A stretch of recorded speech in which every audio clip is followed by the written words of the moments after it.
And I'm the kind of person that don't want to keep my head under the sand when something is coming up.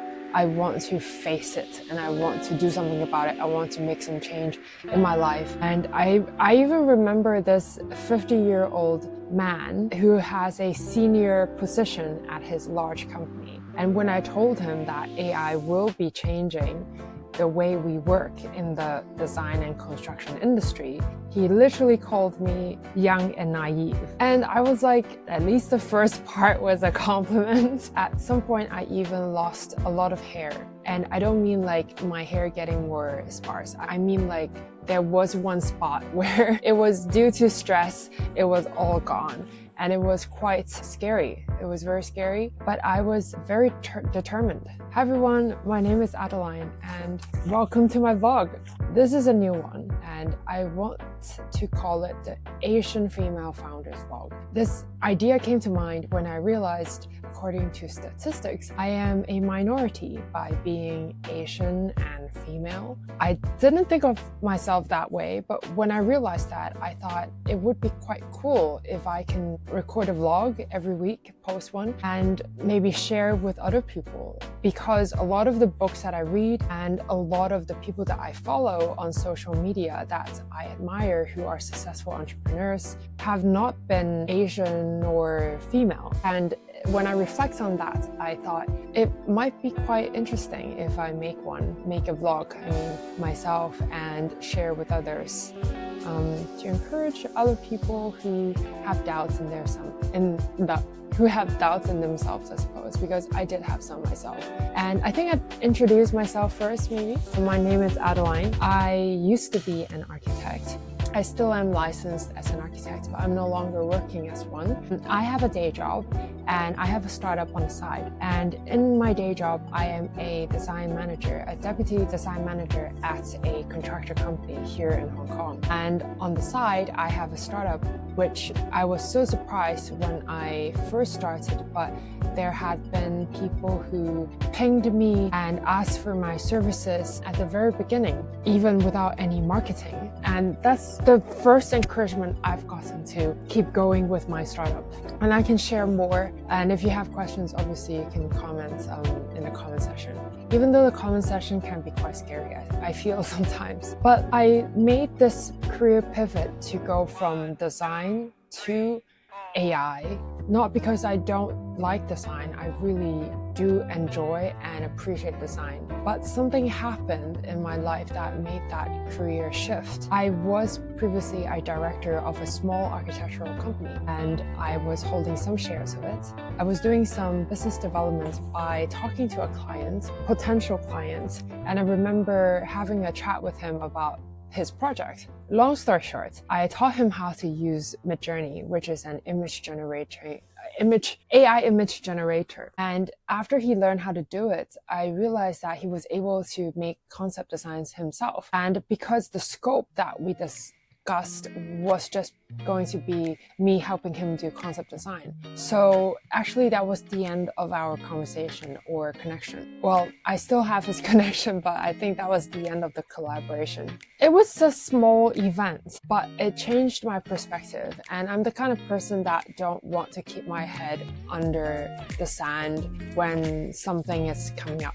I want to face it and I want to do something about it. I want to make some change in my life. If something like a disruptive or an innovative technology is going to come and change the way that we work. And then it was a long process of trying to pass the exams and then finally getting licensed as an architect. So it was not an easy journey up to this point. At some point, I even lost a lot of hair. And I don't mean like my hair getting more sparse. I mean like there was one spot where it was due to stress, it was all gone.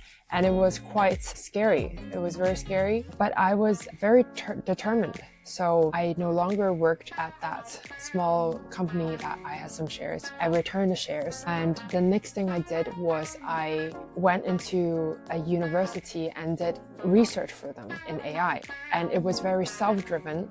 I was, one second, it was very self-driven. I focused on how AI can be applied in the industry, not just as a theory. How can AI help us professionally? And how will it change the fee structure of architects, and how would it change the scope of work for architects? How would it change the relationship between clients and architects? Would clients then now want to hire more in-house AI savvy designers, for example? Or would they be able to do it themselves? Like the project managers in the client's company, would they be able to do that themselves? So anyway, I was intrigued by that, and I do enjoy thinking with a business mindset. And one thing led to another, and I decided to start my company at the beginning with just myself, one person. And I had lots of doubts, like, who am I to decide whether or not I should do this? And who am I? I have no tech background. I don't code. How do I even know what to do?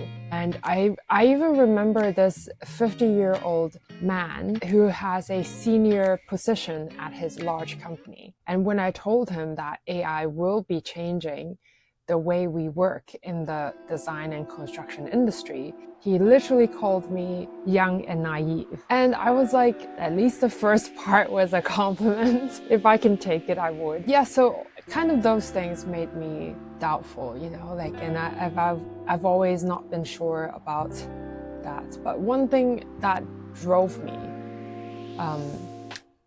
or the reason why I was driven, was because I want to find the thing that made me happy. I want to do things that make me happy. And I realized that working out how AI can help the industry, or how AI can be applied in business, in the business sense, was making me really happy. I was really enjoying doing that. And people started to trust me, like they started to ping me on LinkedIn asking me to help them with this project and that, and then it just kind of kick-started. And I think we're still finding a sustainable way. And I say we because not long ago, a person had joined me as our CTO, and she has both an architectural and computer science background. And her name is Anne, and we actually met when we were 18 because, and spoiler alert, I'm not 18 now. I'm kidding. I'm not 18. And she and I met back in university in year one, and we weren't close, actually. We were not in the same friends group. I was so focused on my sports as well that we were not, you know, close friends then. We were classmates. And she found me on LinkedIn again and we started to chat, and we found out that our goals aligned so much that she would like to join me in my company, and I invited her to do so, and it was great, and I think we're working so well together now. I think there are some stress points, like I really want to make sure that she enjoys working with me, and also because I have a day job and my startup, and she is now more focused on our startup, that I feel like, okay, maybe I don't know if I'm doing enough or not. But anyway, I've just kind of told you guys my background story a bit. I can tell you guys more about my athletic life later on, and maybe in future episodes as well. So I think maybe each time when I vlog, maybe I can talk about one thing that I achieved for my startup in the past week that I feel quite happy about, and then maybe a challenge that I am dealing with at the moment. So one of the things that I managed to achieve last week was I hosted an event for AI enthusiasts in Hong Kong in a district called Central. And lots of people turned up, actually. When I say lots, I mean maybe up to 20. And it was a no budget event. It's just drinks. We call it AI drinks. And this is under an organization that I co-organized just on meetup.com. And this is the second year that I'm hosting it. And I feel very happy about it when people come and they talk to us about what they are currently working on. And I feel like everyone starts to be very encouraging with each other. And a lot of people who are doctors or lawyers, or they're in insurance or accounting, they realize how AI can help them with their own work, and they start to go into that like to try to understand it a bit more. And I feel like that's also my journey, to learn and to try to understand step by step how does AI work and what products we can provide for each other to find solutions for pain points. And then I guess, yeah, so that wasn't directly related to AAL, which is my startup. By the way, it's called AAL because it stands for AI Accelerator Lab. So that event was not directly related to AAL, but I went there and I hosted it with the identity that I am the CEO of AI Accelerator Lab. I was able to tell people about it, and a lot of people was very encouraging as well and very interested in it. So I thought that was a very nice event, like a very warming event, and also with Italian cheese and drinks and stuff, because we had it at an Italian bar in Central. So it's really nice. So I'm glad I put that together. The challenge of the week is that I think it's a long lasting one. It's gonna be a permanent challenge, I think. It's time management. So I personally feel like I've always been doing quite well in time management since I was young. And a lot of people also ask me how I manage my time, because I have a relationship, I take care of my mom, and I make sure that I have time for friends. I do sports on the side. Actually, that's my bike there, because I do train triathlon. I have a day job as a manager, and I have a startup in AI. So I think a lot of people ask me how I do it, and I always tell them I don't always manage, but I try, and eventually time will tell if it works or not. And it's challenging for me this week because for my day job it was quite demanding this week. A lot of things had gone wrong. Some of my team had been sick, so I was quite stressed during the day. And when I get off work, normally that's when I start my startup work at around 7, and I would finish at around 10 or 11. That's normally what I do. But then I felt more drained than usual. Normally I'm still very energetic, actually, at 7 or 8, and I would be having dinner while working on my startup. But yeah, this week I felt quite tired. The energy level was low, and I felt bad for Anne, who's my CTO, who's working for me, and I felt bad for the other AI guru that we are working with right now. And I think with this challenge, there is no clear solution. I think it's the mindset that I need to give to it's the mindset that I need to check, and it relates to the New Year's resolution that I have for this year, which is to be kinder to myself, because I've been so mean to myself in the past, where I've always been thinking that I'm underachieving or I am not doing enough. So I do want to carry the mindset that I am already trying my best, and I know I am. And if I'm tired after a long day of work, like a 15-hour shift, no wonder I am tired. So if I want to rest, I think I should. But if I want to keep working, I should accept the fact that I'm tired and maybe I'm not as productive. So with that reflection, I think I would carry that positive energy across to the next week. So speaking of the next week, maybe I can also talk about what I am looking forward to. I am looking forward to heading over to Bali at the end of next week. I will be doing, of course, like working remotely there, and I would be doing some of my startup work there. I would like to interview a couple of startup founders there as well. So if you're watching this and if you're a startup founder in Bali, please reach out. I would so definitely love to connect and just chat about the journey. Right now, we are in my team for AAL. We completed an e-course for kids, actually, to teach them how to make art and learn English at the same time using AI. And then we have another product that we launched 2 weeks ago. That was version 0, and now we're building version 1.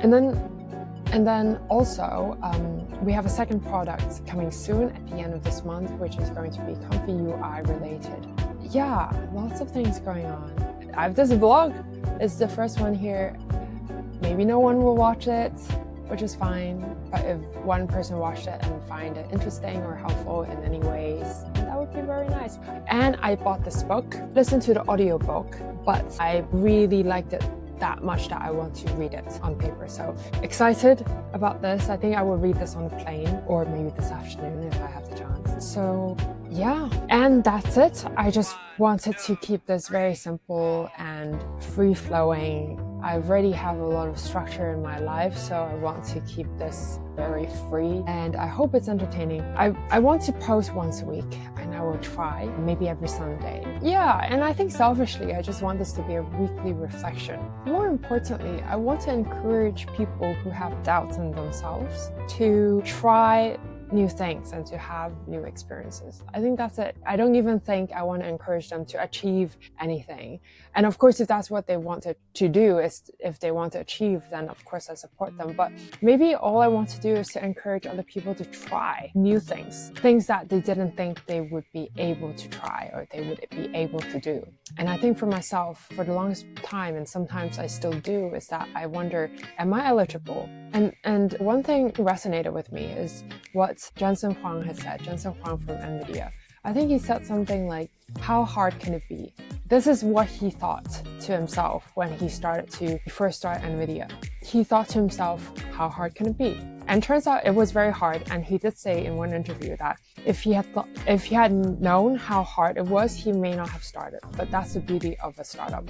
That's the beauty of starting something new, is that you don't know how hard it is, therefore you try it. And then if you keep the mindset of how hard could it be, and then you go and try and do it, then you did it. And I want to do that so much. So yeah, thanks for watching, and please feel free to subscribe and follow. Feel free to follow me on LinkedIn as well if you want. I have other social media as well, like Instagram and Twitter, but feel free, just keep in touch. Bye.